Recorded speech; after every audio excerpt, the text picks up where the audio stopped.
welcome Cal and Victoire today. When we get communication right in an organisation, what does that look like?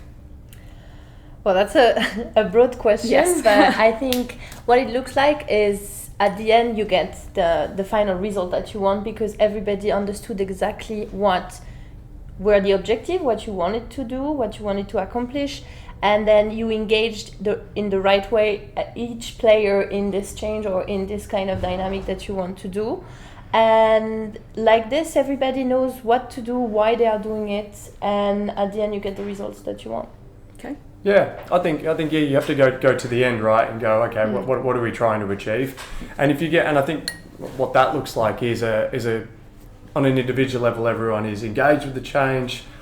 They feel like they're a part of it, and it's been clear about why we're doing it as well. So if you look at, you can probably measure this and see, when we communicate with the people in the organisation, are people responding? Are they reading it or watching it or anything? And then by the end of it, you can match it up and say, we've seen an increase, and ultimately you'll see if the change is successful or not. That's probably a pretty good read too. Mm. And to bounce on that, I think also it's about communicating right at the beginning, where everybody knows their part within this change or within this this dynamic, where they understand why they are doing it, they understand what they need to do, and like this everything can go smoothly. So if I was, just to play devil's advocate a bit, if I am a senior person within an organisation who's signing off some budget associated with communication, helping with the engagement, and I'm quite a data-driven person, how do you articulate the value that you've generally talked about? Can you do that in numbers? Is that something that's easy to do? Is that really hard? Oh, I'd be starting off by looking at the stat of why a huge amount of, as you said in your intro, why a huge amount of communication, why transformation fails, and it's because of poor comms. That's one of the driving reasons. So that's probably going to set you up to have a good conversation with, it's a lot of time and investment doing a change, and if you start with that, I think you'll see why it's so important. Now, the measurement stuff is a little bit, I think I touched on a second ago a little bit, but do people feel like they have authorship of the change? I think when you do good comms, it isn't just from on high. It's not just top down. It might be at the start. A vision. We do a vision video often with the leaders, and they'll explain the why. That's really important. But after that, it can't just come from the leaders, the good comms. It needs to come from everyone in the business. That's what I mean by the authorship, right? If people are involved in it, then they're sharing it with their peers, communicating with their peers in some of those comms channels that you may not have as much control over. Those, the influencer network, we've called it before. Very difficult to measure. But that those conversations with those influential people are going on, then that's going to be huge.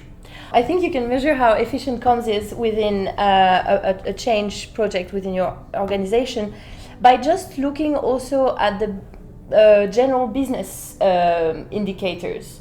Like if people manage to do their task or their KPIs or OKRs or whatever on time, how long does it take? Are they more productive because they were communicated better what to do, how to do it, and then they have a channel of communication that is healthier with their line manager, so they can ask for feedback, they can receive the feedback, and then it kind of goes better in a more general business sense.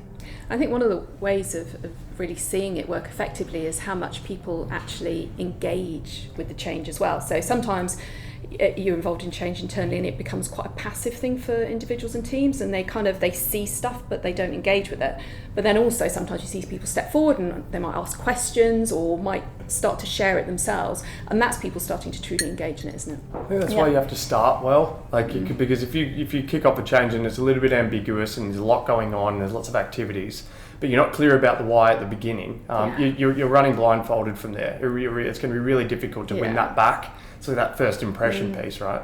And I think one of the, you were talking earlier, Victoire, just before we started, in terms of actually starting to align some of those conversations. And quite often when I work with organisations, one of the things that I see is that everybody has a slightly different version of what the change is all about and why it's happening.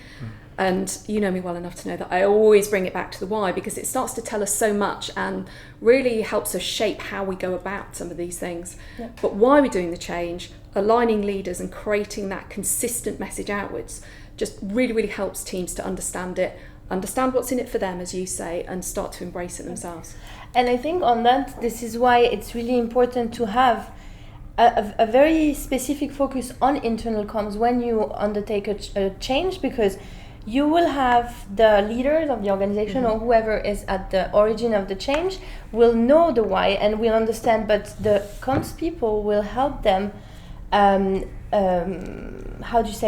verbalize it properly, and so it can align everybody at the beginning on why you're doing it, what do you want to achieve, and like this you have a specific person or section that will keep that in line. And even when you get into the change, you may go a little bit far from what you decided at the beginning, and that kind of section will keep you in line of the why from the origin. Jax, how do you when you're doing broad change, you know, and you know, obviously as a broad change practitioner, how do you approach comms? Is it a are we doing this as well? This is the comms plan, or is it just threaded throughout the change as you just do it? Is it something that you wouldn't even say change comms, for example? Yeah, it really does depend on the change, because sometimes you go into an organisation, they have a whole unique brand for that particular change, and sometimes that's the right thing to do. Sometimes it's the right thing to do just to thread it through the change or the way of operational working in an organisation. So there are different ways of doing it. So sometimes you might have a separate comms plan. Quite often I would weave that into the engagement and the change management side of it as well, because it is just part of it. Sometimes it's difficult to break it out. You might have somebody who's accountable for that within the team, but I wouldn't particularly break it out. And then in other organisations I've worked with, I've literally sat with the person responsible for internal comms and worked out how we can thread some of those messages with clarity, but also in a very understated way through the regular comms that they're delivering through an organisation, so that teams just see it as part of the maturity and the evolution of the organisation itself. Interesting. Yeah. I mean, comms doesn't stand alone. It is a tool that helps to deliver a message or to accomplish something, but it's not something that's stand alone. So yes, it can be incorporated within the current comms plan or dynamic within it, or you can have a specific one if the change requires something a bit bigger to communicate it. How do we go about it? Is there a process? Is there some kind of magic to this, or is it common sense? Or how, if somebody was coming in and said, well, how do you guys do it as experts in your field? How do you develop and deliver great comms? There's a few bits you need to do at the start. You need to think about how, we'll call them an audience just for because it works in the same way as if an advertising agency was working out how to, you know, pitch forward, you know, a new campaign. You know, where are the people? How do they consume? Who are they?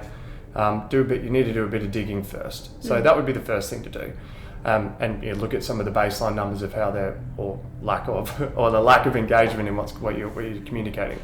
And one of the big things here, I think, is, and this is where internal comms probably needs to modernise a little bit, is Gen Z are proliferating the workforce. They're coming, and you know, they're going to make up a huge amount of organisations' employee numbers really soon. And so, how do they communicate? Well, we keep talking about TikTok at the moment, but you know, that's it's real. But it's real, and that's how they consume. That's their preference. That's what they're used to. They spend hours flicking on videos. So what do? We're going to send out another big email blast, and go, here we go. Here's the change, and it's like an 800-word blog. They're not going to read that, and they're not going to engage in that. But they might engage with, you know, a short micro video from your leaders in your business, looking you down the barrel of the camera in the eyes, and go, this is why we're doing this. This is what's important. Get on, come on, and let's share this journey together. So it's really important. You know, I'd like to explore that a little bit more in terms of the generational differences and needs. And you're right, Gen Z, as they're entering the workforce, have very different expectations and demands than previously. Right, 40 years ago, people literally, you know, talked to their PA, who then, or secretary as it was then, who wrote a memo. It got printed out and put into people's trays, and that was how you told people what was going on. You know, we live in such a different world now. And actually, I was with a client a while back, and I very much like kind of Slack and, you know, messaging on Teams and all of that kind of stuff. For me, it's very immediate and it works really well. I don't find email that easy to digest. And so I was using this, which was a very recognised and accepted form of communicating within the organisation. And I was sending out messages and finding that certain members of the team were writing back on email to me. And so they just, because they weren't comfortable. And sometimes I was having to tell them I'd sent them something. That old thing where you send them a message in one format and then send them an email to tell them you sent them a message over there.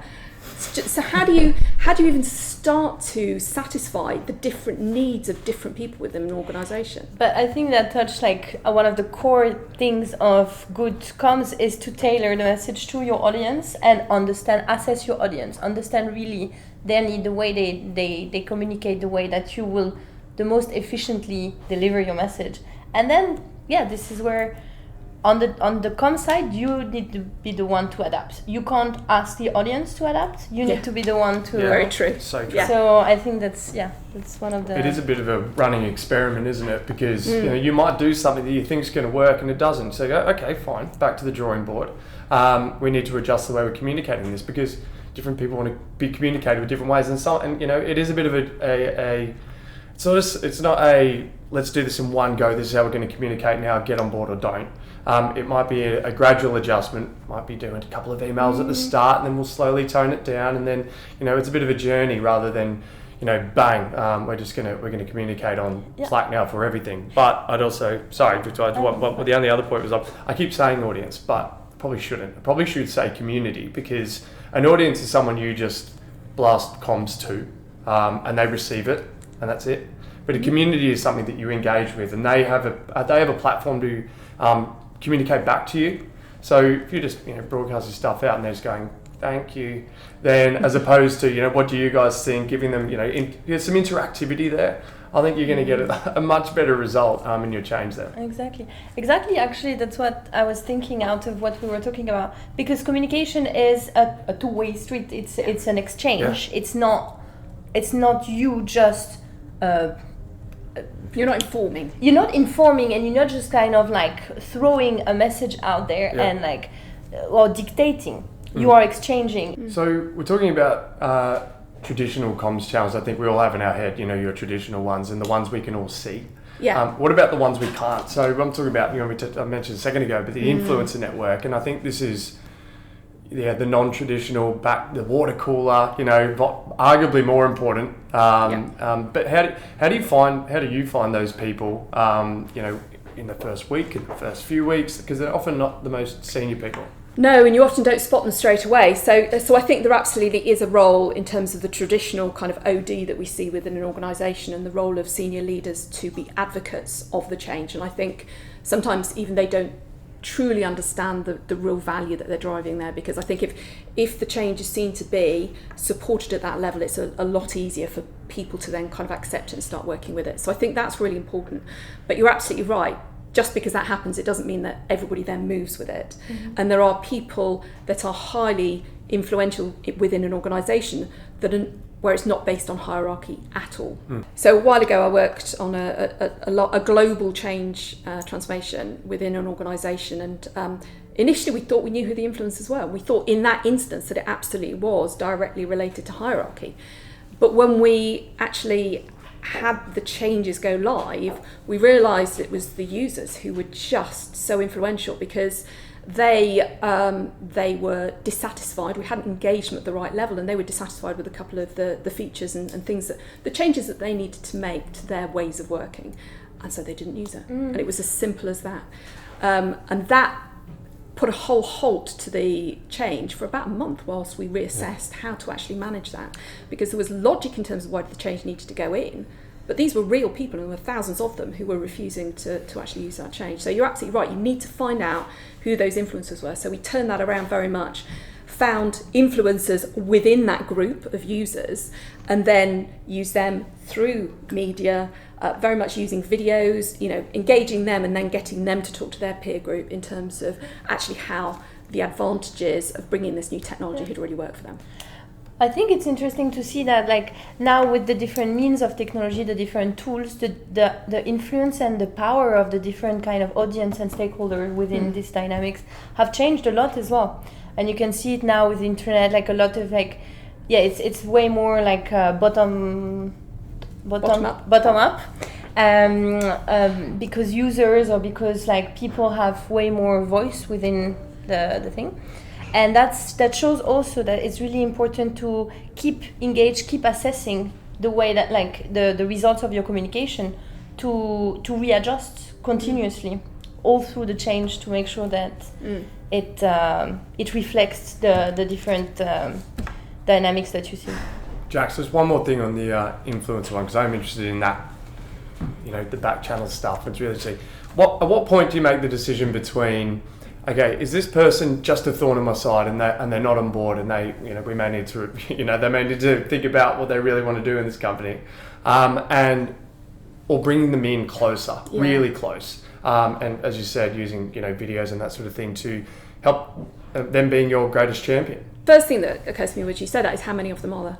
Yeah. Right, if it's one or two people, then actually, absolutely, let's give them every opportunity to engage with the change. Let's explain it clearly. Let's try and help them understand what's in it for them and the benefits that the change can bring.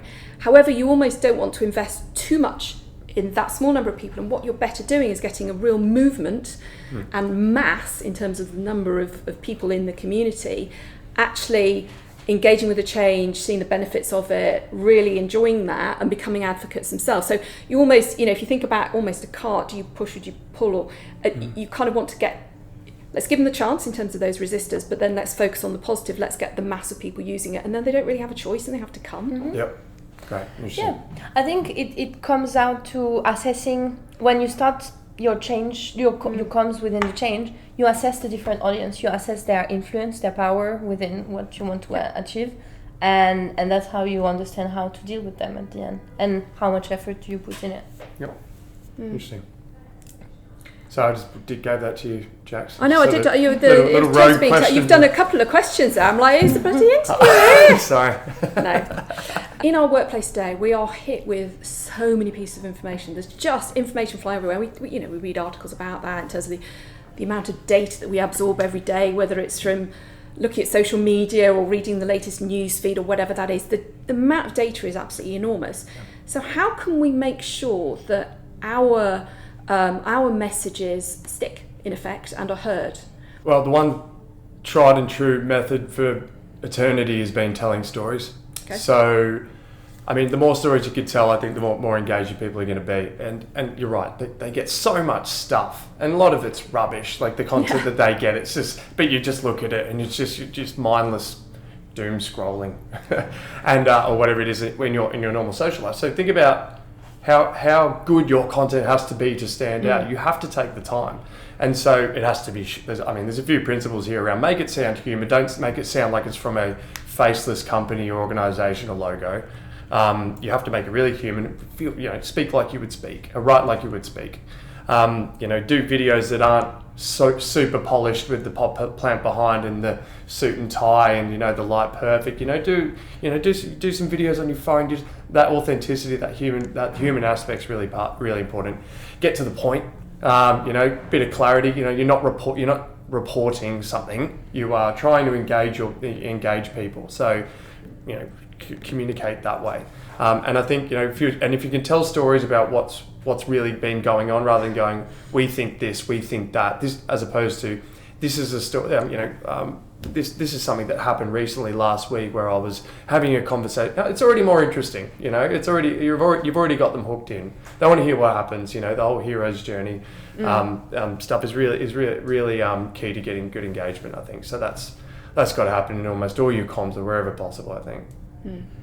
I think that reminds me of something as well, in terms of people don't really want to hear about what we did. I did a change and I did this and I did that. It's so boring. It is so boring. I don't care about the detail of what you did. I care about how it affects me, just coming back to that. I want to know what value it brings me. So communicating and storytelling, it has to be quite visionary. It can't just be a repeat or a report and an inform about what's happening in a piece of change. There is this saying where you say, before you speak, just turn your tongue in your mouth for like 7 times to think about what you say before saying it. Sure.